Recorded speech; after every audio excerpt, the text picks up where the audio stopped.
LULU is one of the great operas of the 20th century, written by Alban Berg in the late 1920s and early 1930s and left incomplete in the orchestration at his death. And it's an opera, I think, that is about the fragility or impossibility or fragmentation of desire. It's about Lulu, who during the course of the opera goes through many lovers and several husbands, and each time there's an impossibility. Lulu can't be the woman that the men imagine her to be or project onto her. She can never fulfill all the desires of both being the femme fatale and the faithful, quiet wife. I'm very happy to be working with Marlise Peterson again. She sang the role of Pamina in a production of The Magic Flute I did many years ago. And she had, even then, an extraordinary certainty and confidence and strength that I think will be fantastic in the role of Lulu. And also wants to find within the production the logic of the character, which may not be identical to how she's done it before. So I'm really looking forward to the excitement of that exploration.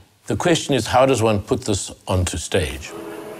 The approach that I have with the collaborators I'm working with, and as with the production of The Nose, it's very much a collaboration between construction of the video, the set designer, the costume designer. So there are a number of projections and images and drawings, not so much animations, more static drawings or slightly shifting drawings, which sometimes are drawings of Lulu, sometimes drawings of her lovers and husbands, sometimes wider scenes, but each of them with the possibility that they can fragment, they can fall apart, they can lose their stability. Ink is the primary medium of the production. Sometimes ink drawing is translated into woodcuts or lino cuts, but essentially the vehemence of a black brushstroke, trying to find some equivalent visually to the violence of the opera in the marks and the way they are used. It's almost as if ink becomes the black blood that is spilt throughout the production.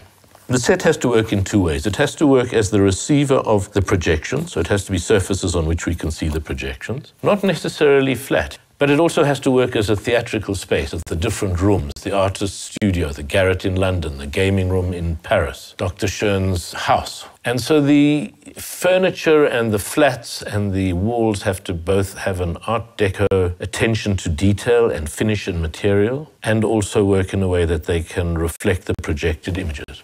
James Levine fills an extremely solid part of the production, someone who knows the opera so well, who is so passionately devoted to it, that one couldn't ask for a better leader of the orchestra and of the musical direction of the opera.